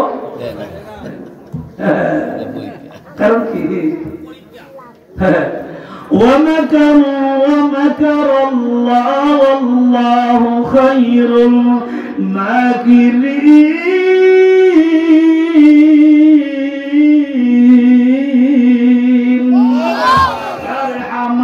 خلق اعظم جملہ راز کر حمد خلق اعظم جملہ راز با خدا تقدیر کئی رواز আল্লাহ লেখা বুঝা বড় কঠিন। আল্লাহ কইছে যাও তুমি মসজিদে, শয়তান দেখো তুইও ডিউটি কর, কি কারবার হ্যাঁ? আল্লাহ কইছে কি আকিমুস সালাত, নবী আপনি বলেন তাদেরকে নামাজ কায়েম করেন। নবী আমাদের ওয়াজ করে দিয়েছে মসজিদে যাইতে, আমরা মসজিদে ঠিক আছে, শয়তান আল্লাহ তুমিও তোমার ডিউটি করো। মাওলানা তো লীলা খেলা কেউ বুঝে কেউ বড় কঠিন। বাবা আমার ভাইরা রে, পয়গম্বর মুসা নবী এবার কথাবার্তা শেষ করে নিজের বাড়ির দিকে চলিয়া যায়। সেই মুসা আলাইহিস সালাম দুনিয়াতে আসবেন, আল্লাহর পয়গম্বর দুনিয়াতে আগমন করবেন। এমন সময় ফেরাউন তার রাজত্ব করে দেশ চালায়। রাজত্ব রাজা কি রাজা তো ওকে আনা রাব্বুকুম আল্লাহ কয় তো আদর করে তোরে আল্লাহ তুই কো আনা রাব্বুকুম আল্লাহ। আমরা দেশে যেমন আছে কিছু মানুষ পড়ালেখা করতে করতে দেয়ার ইজ নো গড, আল্লাহ দিকে আল্লাহ তো তোরে জ্ঞান দিলাম পড়ালেখা করার জন্য, এই কথা কইতি সুবহানাল্লাহ কয় না আরো জোরে কর। তাইলে বোঝা গেল পড়ালেখা থাক আর না থাক আমাদের বক্তব্য একটাই, আল্লাহ আমার রব, এই রবি আমার সব। ঠিক না ঠিক? আল্লাহর মতন দয়াল পৃথিবীতে কেউ নাই, নবীর মতন দরদি কোন উম্মতের জন্য দরদি আর দ্বিতীয় কেউ নাই। আল্লাহর মতন দয়ালও কেউ নাই, নবীর মতন দরদিও আর কেউ নাই। বাবারে আখিরাত বড় কঠিন, আখিরাত বড় কঠিন। হাসরের ময়দানে যখন আপনি দাঁড়ায় যাবেন, আমার কথা নয়, কোরআন শরীফের মধ্যে আছে, সূরা ইয়াসিন খুলে দেখেন। হাসরের ময়দানে আপনি যখন দাঁড়ায় যাবেন, আপনার পাশে কেউ থাকবে না। 3 ইঞ্চি পরিমাণ মাথার উপরে সূর্যটা চলে আসবে, মাথার মগজটা টকবক টকবক করে থাকবে, পাশে কেউ থাকবে না, কেউ আপনি আপন খুঁজে পাবেন না। এখন না আমার জিয়ের লেগে আমার জীবন শেষ, আমার পুতের লেগে আমার জীবন শেষ, বউ লেগে শেষ, মা বোনের লেগে শেষ। হাসরের দিন যখন 3 ইঞ্চি পরিমাণ উপরে যখন সূর্য চলে আসবে, কোন কোন জায়গায় আছে আধা পরিমাণ উপরে আসবে তো ঠিক, তখন মাথার মগজগুলা ভাত রান্না করলে যেরকম টকবক টকবক করে মাথার মগজগুলো এগুলো টকবক টকবক করবে। বাবা খুব কঠিন, আগে খুব কঠিন, খুব কঠিন। আপনি যাকে নেতা মানেন কিয়ামতের নেতাগুলো আমার তো বলে তুই কে ডাকার বেড়া কি এর নেতা কি এর গেলে উস থাকতো না কিয়ামতের দিন। যে সন্তানের জন্য নিজে না খায় ময়নপুর বাজারে গিয়ে বৃহস্পতিবার বাজার ঘুরে আসেন, ঠিক নেই, নিজে একটা ভালো কাপড় না পরে ঈদের দিন সন্তানকে ভালো একটা কাপড় পরাইয়া দেন। আল্লাহ পাক সূরা ইয়াসিনের ভিতরে বলছেন কিয়ামতের দিন এই আপন মানুষগুলো তোমার পাশে আসবে না, আসবে তো নাই, পরিচয় দিবে না, পরিচয় পর্যন্ত দিবে না। এই জন্য কোরআনে কারীমের দিকে তাকালে বোঝা যায় দুনিয়া সব পাও এটি আমাদেরকে ধোঁকা দেয়। কথা ঠিক না? তো ফেয়ার আছে দেখে দুনিয়াদারি কোনো লাগে না, ঠিক কিনা? বাঁচতে হলে ঘরের দরকার, বাঁচতে হলে খাবার দরকার, এই জন্য করা লাগে। কিন্তু ১,৫০০ বছর আগে নবী বলে গেল উম্মত সাবধান সাবধান, পেট আছে এই জন্য থাকার দরকার, পেট আছে খাওয়ার দরকার, কিন্তু সাবধান রে উম্মত, এই দুনিয়ার রং তামাশা কইরা আমার মাওলারে ভুইলা যাইও না। লা ইলাহা ইল্লাল্লাহ, লা ইলাহা ইল্লাল্লাহ, লা ইলাহা ইল্লাল্লাহ, লা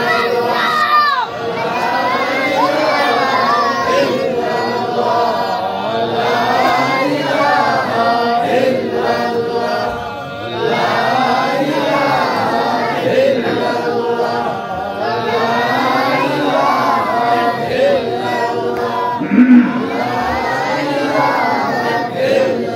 হাসবি রাব্বি জাল্লাল্লাহ মা ফি কলবিহি গায়র, বলেন সবাই হাসবি রাব্বি জাল্লাল্লাহ মা ফি কলবিহি গায়রুল্লাহ, নূর মুহাম্মদ সাল্লাল্লাহু লা ইলাহা ইল্লাল্লাহ,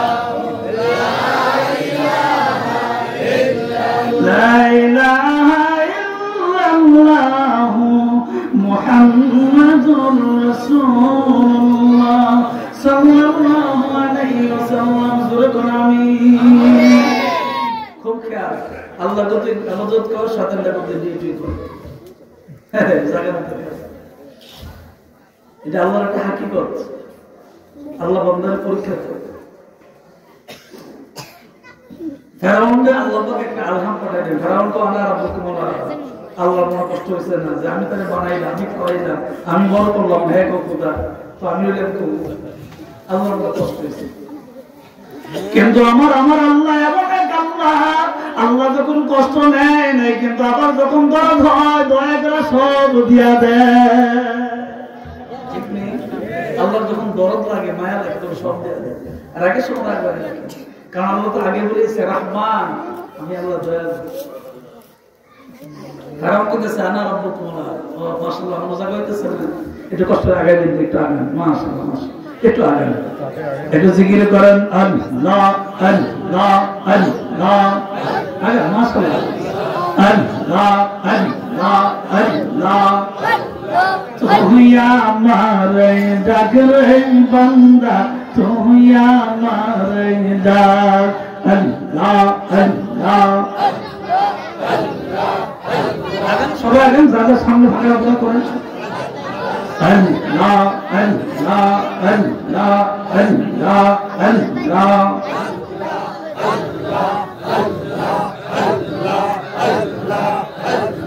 ডাকতে ডাকতে ডাকতে ডাকতে তোমার আমার কলব হইবে সাফ, তুই আমার ডাকে রে বান্দা, তুই আমার ডাক, আল্লাহ আল্লাহ আল্লাহ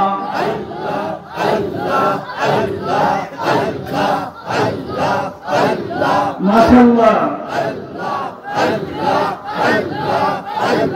সন্ধ্যা যখন হয়ে আসে, মাগরিবের সময় আসে, আকাশ দিকে সাইয়ার দেখো রহমতেরি দ্বার, তুই আমার ডাক রে বান্দা, তুই আমার ডাক, আল্লাহ আল্লাহ আল্লাহ আল্লাহ আল্লাহ আল্লাহ আল্লাহ লা ইলাহা ইল্লাল্লাহু মুহাম্মাদুর রাসূলুল্লাহ সাল্লাল্লাহু আলাইহি ওয়াসাল্লাম। জোরে বলুন আমিন। জবানটা খুলে বলুন আমিন। খুব খেয়াল রাখবেন, আল্লাহ পাক বান্দা করে ইবাদত, আবার শয়তান কিন্তু জিবি ঠিকই করে। শয়তানের কোনো ক্ষমতা ছিল না, শয়তানের ক্ষমতা দিছে আমার আল্লাহ। ঠিক কিনা জোরে বলুন? কে দিছে? একটা কথা না শোনার কারণে আল্লাহ পাক তার জীবন বরবাদ করে দিলেন। ছিল ফেরেশতার সর্দার। কি ছিল? ফেরেশতার সর্দার। আর উনি ছিল শয়তানের লিডার। আল্লাহ আল্লাহ না মুরব্বি কেউ কথা কেন কথা বাচ্চারা বলতো আল্লাহ পাক করেন বান্দা খেয়াল করো। মুসা আলাইহিস সালাম পৃথিবীতে আগমন করবেন। যে মুসা নবীর কথাই বলে তোমরা শুনছেন, মায়ের গর্ভের ভিতরে মুসা নবী। ফেরাউনকে আল্লাহ পাক আসমান থেকে ইলহাম পাঠালেন, কারণ ওনার কাছে তো ওহী আসবে না, নবীর কাছে ওহী আসে। আসমান থেকে ইলহাম পাঠালেন। ফেরাউন স্বপ্নদূত বললেন, তুমি যে বলতেছো আনা রাব্বুকুমুল আলা, আমার দেশ পরিচালনা করছো, তুমি কি জানো? তুমি কি জানো তোমাকে পৃথিবীর জমিন থেকে যে ব্যক্তি তোমাকে বেইজ্জতি করবে, যাকে পৃথিবীতে তোমাকে ক্ষমতাচ্যুত করবে এবং এক আল্লাহর দাওয়াত দিবে, তার নাম হলো মুসা আলাইহিস সালাম। জোরে বলবেন না সুবহানাল্লাহ।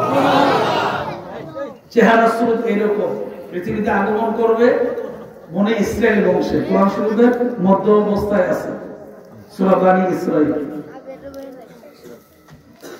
সুতরাং সেই নবী পৃথিবীতে আগমন করবে। ফেরাউন এই কথা শোনার পরে একজন দুইজন না 500 বনে ইসরাইল বংশের একেবারে নবজাত সন্তান, মেয়ে না ছেলে, ছেলে 500 সন্তানকে জবাই করে দিল। নাউযুবিল্লাহ।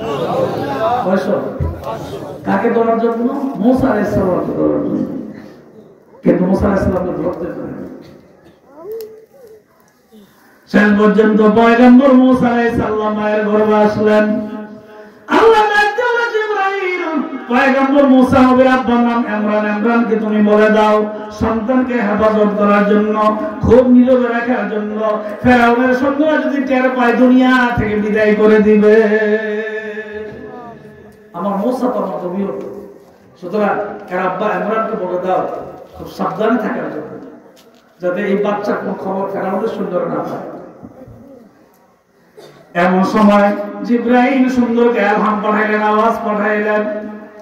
মুসা আলাইহিস সালাম মায়ের গর্ভের ভিতরে কিছুদিন পর দুনিয়াতে আসলেন। ওই দিক দিয়ে ফেরাউনের সৈন্যরা হন্য হয়ে ঘুরতে আরম্ভ করলেন মুসা আলাইহিস সালামকে ধরার জন্য। বলেন তো হায়াতের মালিক কে? আল্লাহ। আরো জোরে কোন? আল্লাহ। মওতের মালিক আল্লাহ। আল্লাহর জিকির দয়া। পয়গম্বর মুসা আলাইহিস সালাম মায়ের গর্ভ থেকে দুনিয়াতে আসলেন। সন্তান দুনিয়াতে আসার পরে আল্লাহ তাকে হেফাজত করলেন। ফেরাউনের সৈন্যরা ঘুর করে ঘুরে মুসা নবীকে ধরার জন্য আল্লাহ তাকে হেফাজত করলেন। শেষ পর্যন্ত মুসা আলাইহিস সালামের বয়স হয়ে গেল মোটামুটি 40 দিন। জোরে কয় দিন? 40 দিন। 40 দিন মায়ের গর্ভ থেকে পৃথিবীতে আসছে, 40 দিন। ফেরাউন কিন্তু সৈন্যদের করতেছে মুসা নবীকে ধরার জন্য। যে সন্তান পাক বনে ইসরাইল বংশের ধরে হেরেই পারে। আল্লাহ পাক কুদরতের মালিক কুদরতিভাবে বাঁচিয়ে দিলেন। ফেরাউনের হাত থেকে আল্লাহ পাক বাঁচিয়ে দিলেন। মুসা আলাইহিস সালামের একটা উপযুক্ত বোন ছিল, ওই বোনটা তার পাশে দিয়ে ডিউটি দিতেন। আম্মাকে ডাক দেব, আম্মা গো অবস্থা ভালো না গো, ফেরাউনের সৈন্যরা ঘুর করে শুধু ঘোরাফেরা করে আমার ভাইকে ধরার জন্য।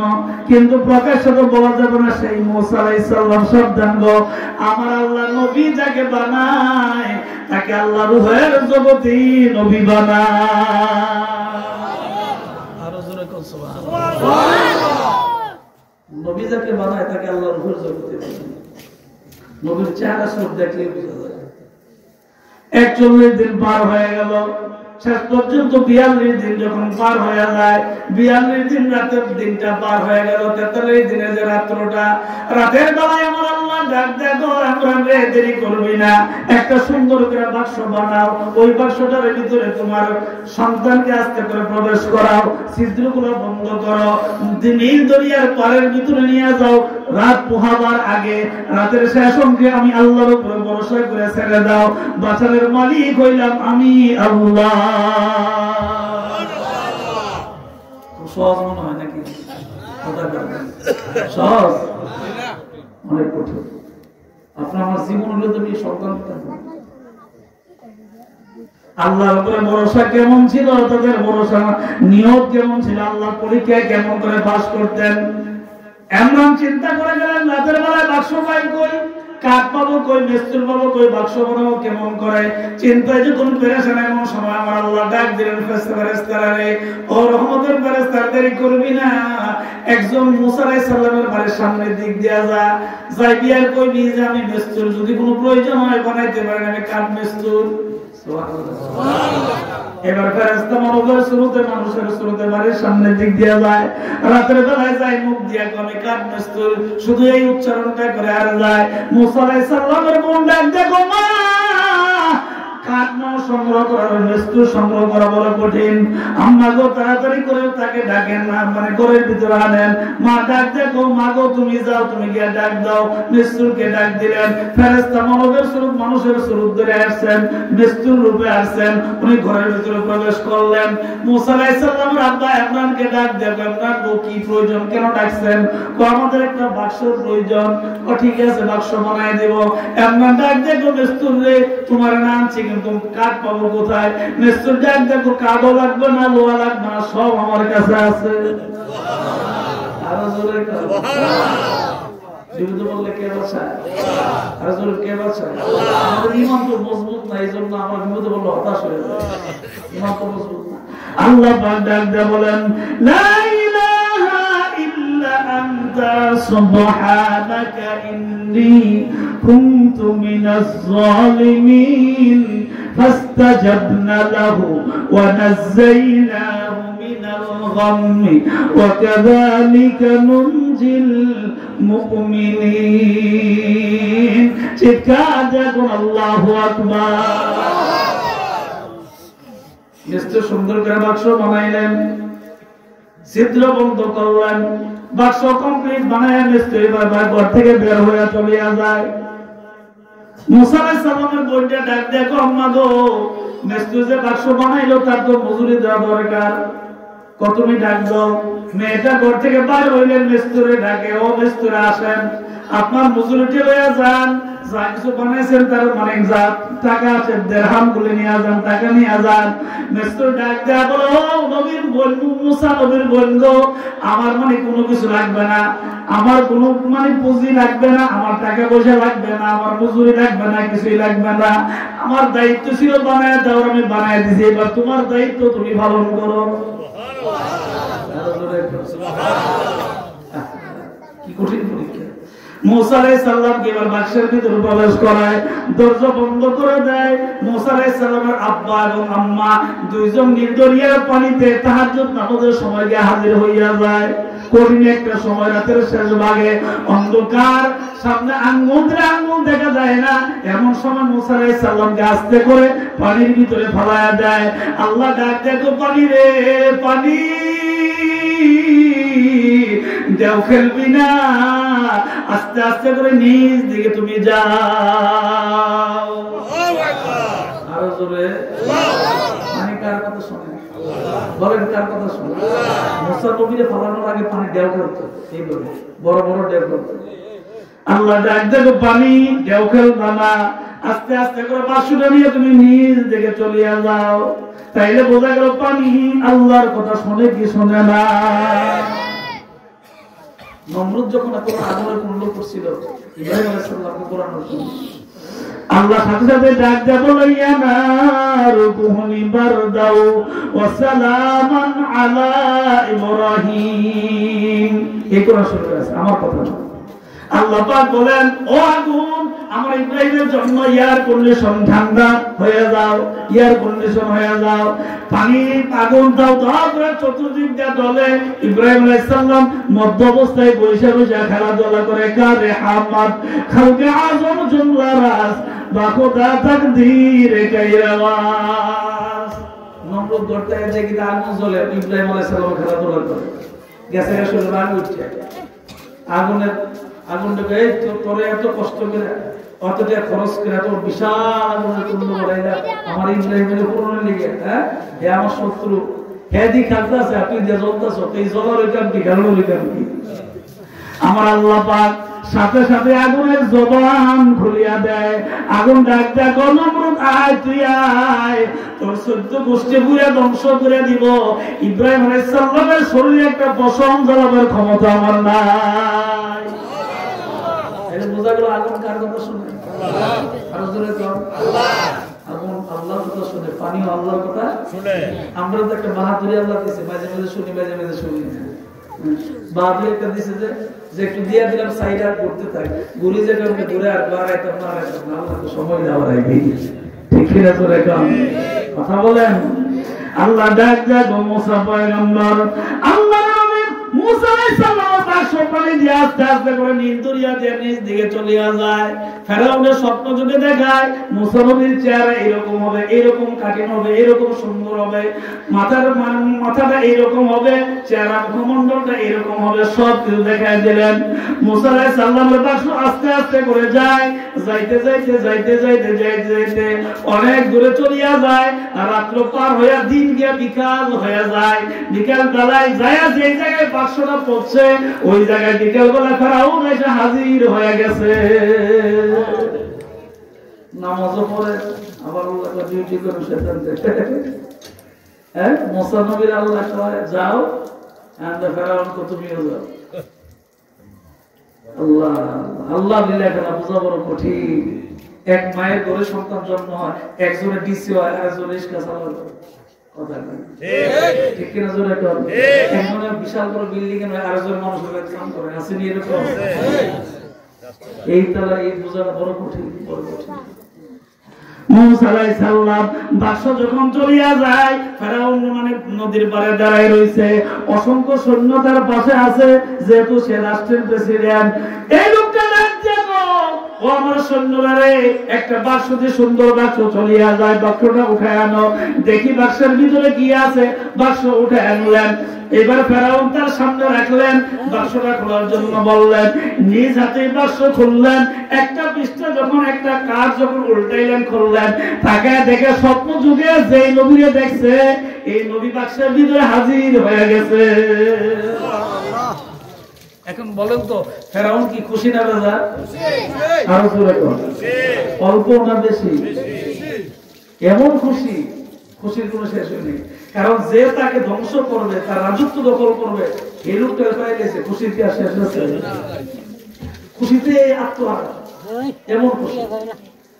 এমন সময় বাক্সের ভিতর থেকে সন্তান মুসা আলাইহিস সালামের কোলে নয়, 43 দিনের বাচ্চা, 1 মাস 13 দিনের বাচ্চাটাকে কোলে নেয়, মুসা আলাইহিস সালামের কোলের ভিতরে নেয়, দৌড়ে বাড়িতে যায়। বাড়িতে যায় নিজের ঘরের ভিতরে প্রবেশ করে। রাজপ্রাসাদ, কত অত্যাধিক রাজপ্রাসাদ, কত ধনী মানুষের রাজপ্রাসাদ, ভিতরে ঢুকে ডাক দেখো বিবি, একটা সন্তান আনছি, এই সন্তানকে তুমি লালন পালন করবা। আল্লাহ কি কুদরত দেখেন, আল্লাহ কুদরত দেখেন, আল্লাহ কি চালছেন। হ্যাঁ, আল্লাহ কয় যে ঠিক আছে, দেখি কি করা যায়। যেই মাত্র বিবি বুঝে সন্তান লালন পালন করার জন্য, তো মুসা নবীর চেহারার দিকে বিবি চাইছে, শর্ত দুইটা। কি শর্ত? দুইটা শর্ত। একটা শর্ত হইল আমি এই বাচ্চাদের লালন পালন করবো, কোনোদিন ধমক দিতে পারবেন না। 2 নম্বর শর্ত হইল আমি এই বাচ্চাকে লালন পালন করবো, কোনোদিন হাত দিয়া অথবা বেদ দিয়া কোনোদিন আঘাত করতে পারবেন না। আল্লাহ নবীর আল্লাহ কেমনে বাঁচায়? 1 নম্বর আপনি তাকে ধমক দিতে পারবেন না, 2 নম্বর হাতের দ্বারা আঘাত করতে পারবেন না। আল্লাহ তো আমি এমনি বাঁচাই, আমার বাচ্চা কেটে দিয়া মা বাবারে দিয়ে শত্রুরে দিয়ে। মুসা আলাইহিস সালাম এমন সময় ঘরের ভিতরে শুয়ে গেছে, লালন পালন করে শুরু করে দিছে। মুসা আলাইহিস সালামকে আদর করে মায়া করে লালন পালন করে দেশের সমস্ত মানুষদেরকে খবর দিছে, আমার শত্রুরে পাইছি, তোমরা আসো, তোমাদের সামনে আমার শত্রু আমি হত্যা করব, আমার সামনে আসো। দেশবাসী ডাকেছে, সবাই এসে রেডি করছে। মুসা আলাইহিস সালামের মারে 43 দিনের বাচ্চা। এমন সময় আল্লাহর কুদরত বোঝা যায় না। মুসা আলাইহিস সালামের কাছে যেই মাত্র গেছে, এমন একটা গোড়ায় সর মারছে, এক সরে ফেরাউনের গালের ভিতরে 5টা আঙ্গুলের দাগ লেগে গেছে। ফেরাউন কোন নমুনা খারাপ না, এটা দিয়ে অনেক সর মারে, বড় একটা নমুনা খারাপ। ফেরাউন তো ভয় পেয়ে গেছে, আজ এটা নবীটা বুঝিয়ে দিয়েছে যে কারবারটা এত একটা বাচ্চা এত বড় সর। আসলে তো সর এটা তো পুরো এই হাতটা লাগাইছে, যা কাম করছে আমার আল্লাহ না করছে, কথা কয় না ঠিক না? কাম যেটা করছে সেটা আল্লাহ না, খালি হাতটা না লাগাইছে, ঠিক কিনা জোরে একটু যা দেওয়ার দরকার শক্তি এটা আল্লাহ দিয়ে দিছে। এমন সময় ফেরাউন দেশবাসীকে ডাকাইলেন, দেশবাসী সবাই আসলেন, আসার পরে হাজির হইলেন। হাজির হওয়ার পর একটা টেবিলের উপরে 43 দিনের বাচ্চারা আস্তে করে শোয়াইলেন। শোয়ানোর পরে তরোয়ালটা হাতের মধ্যে নিলেন, মুসা নবীকে দুনিয়া থেকে বিদায় করে দিবেন। আল্লাহ ডাক দেন, ফেরাউন রে, হায়াতের মালিক আমি আল্লাহ, মওতের মালিক আমি আল্লাহ।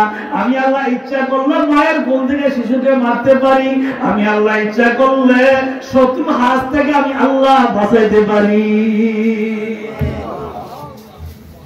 যে মাত্র তলোয়ারটা উঠাইছে উপর দিকে নিচ দিকে পড়লেই 2 বার, যে মাত্র তলোয়ারটা উপর দিকে উঠাইছে আমার আল্লাহর এত দয়া লাগছে, আসমান থেকে রহমতের একটা ফোঁটা তলোয়ারের উপরে যেই মাত্র ফালাইছে, ফেরাউনের হাত থেকে তলোয়ারটা কাঁপতে কাঁপতে কাঁপতে কাঁপতে মাটিতে পড়ে গেছে। যেই মাত্র মাটিতে পড়ছে, বাদশাহ জ্ঞান তো আছে, শয়তানের জন্য জ্ঞান তাই বেশি, বুদ্ধি বেশি। এত সম্পূর্ণ দেশের নষ্ট টাকাইলাম, আর এখন যে মারতাম না, কাম দইলে কি বাঁচি কেমনে, বাঁচানো তো লাগবো, জব দেখি বুদ্ধির দিকে একটা বুদ্ধি ব্যয় করছে।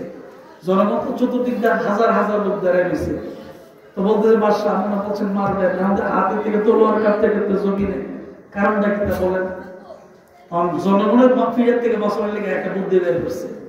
ডাক দিয়া বলে, আমার দেশবাসীরা তোমরা শোনো, তোমরা মনে কিছু নিও না, আমি তো মারার জন্যই নিয়ত করছি, কিন্তু আমি যেই মাত্র তলোয়ারটা উপর থেকে উঠাইছি নিচ দিকে দিব, এমন সময় বাচ্চার চেহারার দিকে তাকাইছি, তার দিকে চাই আমার এত মায়া লাগছে, এত দয়া লাগছে, এত মায়া লাগছে। আমার একটা বাচ্চা অনেক আগে মারা গিয়েছিল জন্মের পরে, ওই বাচ্চার চেহারা যেই রকম, এই বাচ্চার চেহারা এইরকম, ওই যে চেহারা দেখে মায়া লাগছে, এই জন্য মারি নাই। আল্লাহকে ভাবলাম তুই বুঝার জায়গা নাই,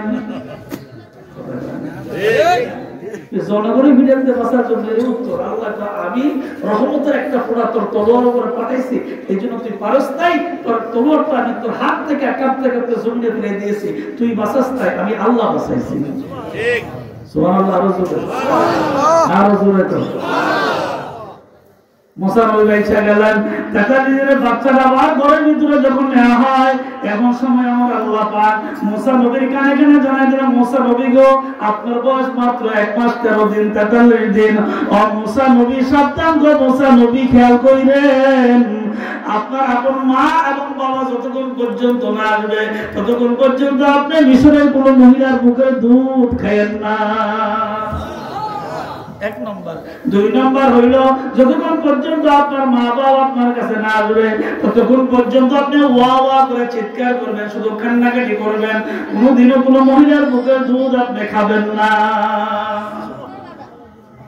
মুসা নবী ওয়া ওয়া করে চিৎকার করেন। আচ্ছা বলেন তো, এটা তো সাধারণ বাড়ি না, রাজপ্রাসাদ, হ্যাঁ, প্রেসিডেন্টের বাড়ি, দেশের প্রধান যিনি ওনার বাড়ি, কত বড় সুন্দর বাড়ি, এই বাড়িতে যদি বাচ্চা চিল্লায় বাসা সহ্য করতে পারে? আল্লাহ যে কইয়ে দিচ্ছে, আর তাই নিয়ে বিপদে পড়ছে, তাই তো কিছু কইতে পারে না, গেলে মারে সব এমনি তো ডরায়,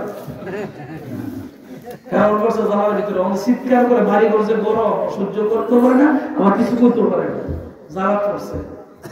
এমন সময় ঘরটার ভিতরে যেই মাত্র চিৎকার করে ফেরাউন চিন্তা করে দেখছে, না মনে হয় খারাপ বাচ্চারা তো বাঁচানো লাগবে, এই বাঁচানোর জন্য দেশবাসীরা ডাকাইছে, যাদের কোলের ভিতরে শিশু আছে, ওই মায়ের বুকে দুধ আছে, ওই মহিলাদেরকে ডাকাইছে, আয় রে মাই, আমার বাচ্চা সন্তানকে দুধ খাওয়া দিয়া যা, আল্লাহ কো দুই কস কি বাচ্চা দিয়ে আমার দুই কস তোর বাচ্চা আসছে মহিলার দুধ খাওয়ানোর জন্য। শত শত মহিলা লাইন ধরছে, কাতার ধরছে দুধ খাওয়ানোর জন্য। আল্লাহ মুসা নবীকে ডাক দেয়া বলছে, আপন মার বুকের দুধ ছাড়া কারো দুধ খায় না নবী। আপনার কামড়ে ডিউটি চিৎকার করেন, আপনার মাকে হাজির করে দেওয়ার দায়িত্ব আমি আল্লাহ। আল্লাহ পারেনি? আসেনি ক্ষমতা আল্লাহ? কারো দুধ খায় না। অনেক মহিলা হাজির হয়েছে। আল্লাহর কি কুদরত, এইভাবে যাইতে 7 দিন পার হয়ে গেছে। ওই দিকে কাতার লেগেছে, এই দিকটা 7 দিন, বয়স কত হয়েছে 50 দিন, 1 মাস 20 দিন। মুসা নবী তো কান্দে। ওই মহিলাগুলি হাজির হয়েছে, মুসা নবীর উপযুক্ত যে বোনটা আছে, এই বোনটা শুনছে যে ওনার ভাই ফেরাউনের বাড়ি, আত্মহত্যা পানিনি। মার কাছে গিয়ে আব্বার কাছে গিয়ে শুনছেন নিকো কি যার বয়ে পানিতে ছাড়ছেন বাক্স করে হেবড়ের ভাই কি আমার ভাই কত একটা কাজ করো, নিরবির পরিষদ দেওয়া যাবে না, একমত নিরবির দেখাই হাজার ভাই দিয়ে ভাইটা তোমার কেমন আছে। কারণ উনি তো ডাকছে অনেক মানুষকে ঢাকা যাওয়ার জন্য, দুধ খাওয়ানোর জন্য। তুমি তো আর দুধ খাওয়াতে পারবে না, তুমি দেখার জন্য থাকাতে যাও গেছে। কেউ তো আর দুধ খাওয়াতে পারবে না। সমস্ত মহিলারা চেষ্টা করছে, মুসা নবী কারো বুকে দুধ খায় না, মহিলার ফেল, কেউ দুধ খাওয়াতে পারে না। শেষ পর্যন্ত মুসা নবীর আপন বোন, মুসা নবীর এই কান্না দিকে মায়া লাগছে, আপন ভাই না, রক্ত এক রক্ত। এই মায়ার কারণে মুসা নবীর বোন একটু কাঁদছে। এই যে চোখ দিয়ে পানি আইছে, আল্লাহর কি কুদরত, ফেরাউন সে নিজ চোখে মুসা নবীর বোনের পানি দেখছে। পানিটা দেখার পরে ফেরাউন ডাক দেখো, আল্লাহর গোলাম আয় আমার কাছে রাজপথে যায়, নিজের ঘরের ভিতরে নিয়ে কয়, আমি তো তোমার চিনি না, তোমার পরিচয় কে? আমি অনেক দূর থেকে আসছি। তুমি যে আমার সন্তানের জন্য এত কান্না করছো, কেউ তো দুধও খাওয়াতে পারে নাই, কান্না তো করে নাই, কেউ কান্না করে নাই। তুমি যে কান্না করছো, এই জন্য মানে পরিবারের পক্ষ থেকে তোমাকে এই পুরস্কারটা দেওয়া হলো, এই পুরস্কার নিয়ে তুমি চলে যাও। মুসা নবীর আপন পুরস্কার হয়ে গেছে। যেই মাত্র ফেরাউনের বাইর থেকে একটু হারিয়েছে, ওইখানে গিয়ে মনে হয়েছে কুদ্দুর কাহিনীতে একটু পুরস্কার হয়েছে, আর তো কি পুরস্কার পাওয়া যায়। সুবহানাল্লাহ। আরো জোরে। এমন সময় মুসা নবী আলাইহিস সালামের উপযুক্ত বোনটা আবার ঘরের ভিতরে যায়। ফেরাউন তার সাগার দিয়ে কেন আসছো? তোমার না যা পুরস্কার দেওয়া দেয়া দিলাম, আর কেন আসছো? ফেরাউন গো মনে কিছু নিয়েন না, আমি তো শত শত মহিলারা দেখছি দুধ খাওয়ার জন্য আসছিল, কেউ তো আপনার সন্তানকে দুধ খাওয়াইতে পারে নাই। হিকমত আপন ভাই বলে নেই, হিকমতে বলছে কেউ তো আপনার সন্তানকে দুধ খাওয়াতে পারে নাই, আপনি আপনার সন্তানকে দুধ খাওয়ানোর জন্য ডাকছিলেন, আমি কান্নার জন্য আমাকে পুরস্কার দিবেন। আপনার কাছে আমি একটা খবর বলতে পারি, তাও এখানে হিকমত আপন মা বাবা বলে, মানে মুসা নবীর মা বাবা বলে নাই। হিকমত খাড়া বলছে যদি একটা সুযোগ দেন তাহলে আপনি একটা কথা বলতে পারি। কো বলো। আমার আব্বা আপনার সন্তানকে খুব আদর করে লালন পালন করতে পারে, অনুমতি যদি দেন বাড়িতে গিয়ে আমার বাবারে নিয়ে আসবো। যদি একটু অনুমতি দেন তাহলে আমি বাড়িতে যাব, আমার মা বাবাকে নিয়ে আসবো। কারণ এত খুশি হয়েছে, এতটি মানুষ শত শত মহিলা দুধ খাওয়াতে পারলো না, আর হে মা বলে দুধ খাওয়াতে পারলো। আল্লাহ কামটা তৈরি আরো জোরে কর, আল্লাহর ওয়াদা সত্য। আল্লাহ তো আগেই কইছে মুসা নবী আপনার মাকে আমি পাঠাবো, এর আগে আপনি কোনো মহিলার বুকের দুধ খাবেন না, আপনার নবী, আপনার অনেক মর্যাদা। ফেরাউন তো খুশিতে বাগবাগ। ফেরাউন মেয়েটা ডাক দেখো, ঠিক আছে তাইলে চলো আমি সহ তোমার বাড়িতে যাই। এবার বাদশাহ সহ বাড়ির দিকে রওনা দিলেন। বাড়ির পাশে যে ঘরে ঢোকার আগে মুসা নবীর বোনটা মার কানে কানে ডাক দেখো, আম্মা গো কি কোন মন খারাপ, কি খারাপ, কয়েকটা কথা কই দিছো সরে যাবে। ও কি পেছো? কইছলাম আমরা কথা, আমরা বাচ্চা চালানো পালন করতে বালা, কিন্তু কই দেখাছো হেদুল গাই করছে। কয় চাইলে অসুবিধা নেই, তুমি একটা কাম করো, আমরা রেডি হও, তুমি ওনারা দাঁড়া করো, এখানে দাঁড়া করে রাখো, আমরা একটু রেডি হই। রেডি হইয়া তিনজন, মা মুসা নবীর বোন, মুসা নবীর আব্বা, মুসা নবীর আম্মা, তিনজন সুন্দর গিয়ে রেডিও রওনা দিচ্ছে। ফেরাউন সামনে আগে পেছনে তারা আছে। যাইতে যাইতে যাইতে যাইতে মুসা আলাইহিস সালাম 50 দিনের বাচ্চা মুসা আলাইহিস সালাম 7 দিনের এই উপবাসে যে কান্নাকাটি করছে, এই কান্নাকাটির ভিতরে মুসা নবী তো এই কাঁদতে আছে। এবার মুসা নবী আলাইহিস সালাম যে রুমটার ভিতরে শুয়ে কাঁদে বিছানায়, ওই রুমটার কাছে গিয়ে মুসা নবীর আম্মা কয় যে মনে কিছু নিয়েন না, আপনি তো বাদশা, তো আপনি আপনার ঘরে চলে যান, আমি এই ঘরে প্রবেশ করি, যদি আপনার বাচ্চাকে দুধ খাওয়ায় কান্না বন্ধ করতে পারি, আমরা খবর দেব, তারপর আপনার এই কথার মূল অর্থ কি? মূল অর্থ হলো আল্লাহর গোলাম, আল্লাহর বান্দা, আল্লাহর কথা শুনলে, ধৈর্য ধরলে আল্লাহ তাআলা এরকম উত্তম পুরস্কার দেন। সুবহানাল্লাহ।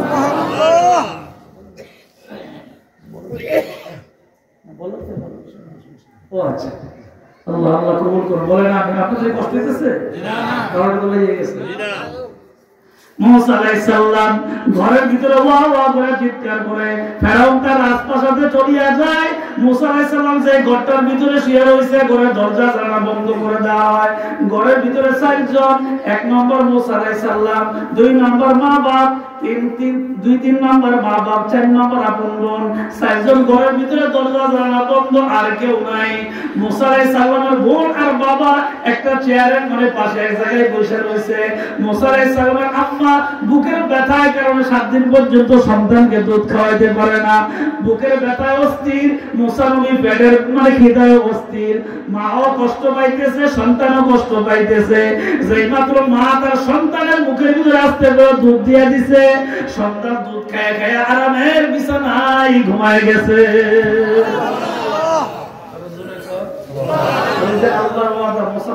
আপনি কিন্তু কারো বুকের দুধ খায়েন না, আমি আপনার মার বুকের দুধই খাওয়াবো, এই ওয়াদা কার? আল্লাহ। আরো জোরে তো আল্লাহ। তাহলে ঈমান, বিশ্বাস, ধৈর্য থাকলে এই পুরস্কার দেখে আমাদের থাকা লাগবে না। এমন সময় মুসা আলাইহিস সালাম আল্লাহ পাক এমন সুন্দর করে মানে মার বুকের দুধ খাইলেন। আমার আল্লাহ এত সুন্দর করে ওনাকে ঘুম পাতায় দিলেন, উনি মার বুক থেকে দুধ খায় 7 দিনের উপবাস, দুধকে আস্তে করে শান্ত হয়ে ঘুমায় গেলেন। ঘুমানোর পরে দরজাটা খুইলা মুসা নবীর বোন থেকে যেহেতু ফেরাউন ছিনে, 5 বাদশাকে দিকে ডাক দেখো, ফেরাউন গো, আপনি যাকে দেশের মানুষ যাইকেও দুধ খাওয়াইতে পারেন নাই, আমি তো বলছি আমার মা দুধ খাওয়াইতে পারে, যান এবার ঘরের ভিতরে যান। যেই সন্তানটা 7 দিন পর্যন্ত ওয়া ওয়া করে চিৎকার করলো, এখন গিয়ে তাকে দেখেন আরবের বিছানায় ঘুমায় আছে।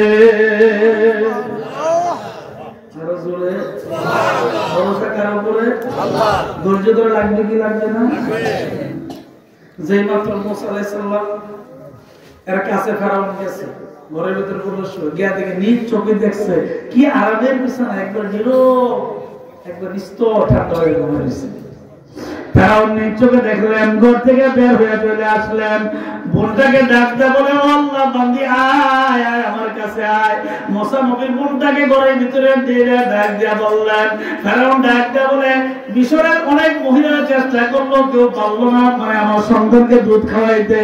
এখন তোমার মা সুন্দর করে দুধ খাওয়াইছে, বোঝা গেল তোমার মা অনেক ভালো একজন পারদর্শী মহিলা।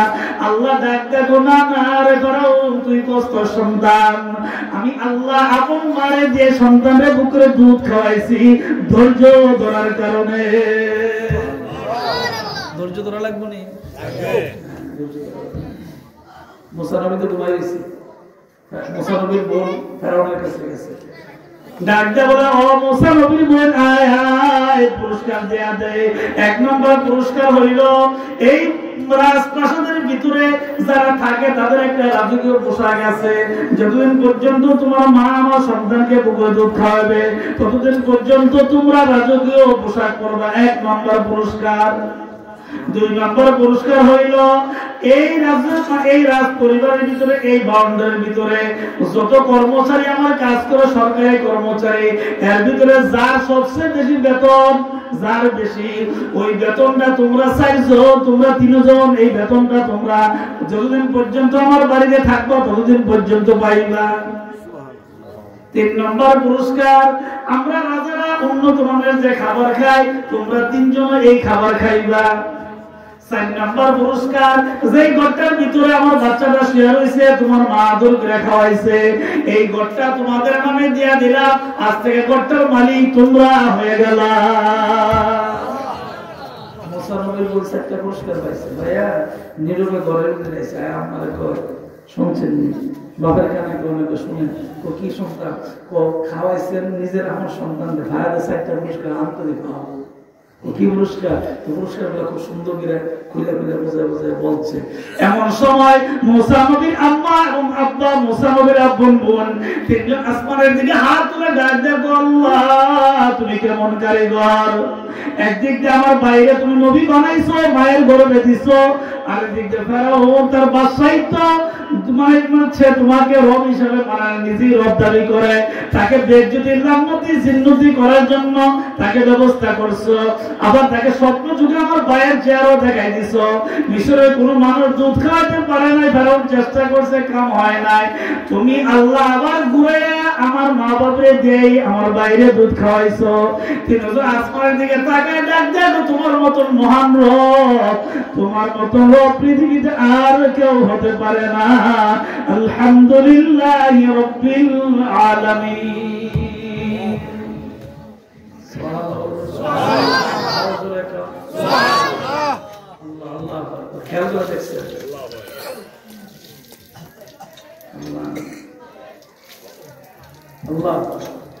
আল্লাহ যেন কবুল করে, বলেন আমিন। ওয়াজের শুরু থেকে আপনাদের কোন কথাটা বুঝাইতে চাই, সেটা হলো এই: এক নম্বরের মুসলমানের ধৈর্য ধরা লাগবে, দুই নম্বর শিক্ষিত অশিক্ষিত মাওলারে ডাকতে হবে, ঠিক কিনা জোরে করুন। মাওলাকে ডাকার প্রথম পদ্ধতি, পুরুষের জন্য মহিলার জন্য আলাদা আলাদা বলছি। পুরুষের জন্য প্রথম তার কাজ হইল মসজিদে আজান দিলে ওলিউল্লাহ হাবিবি সাহেবের কাছে নামাজ পড়তে হবে, ঠিক কিনা জোরে করুন। দুই নম্বর, মা বোনেরা যারা পর্দায় ওয়াজ শুনছেন তখন পর্যন্ত তাদের দায়িত্ব হলো পবিত্র হয়ে ওযু করে সুন্দর করে ঘরের ভিতরে একটা পর্দার ভিতরে নামাজ পড়বে।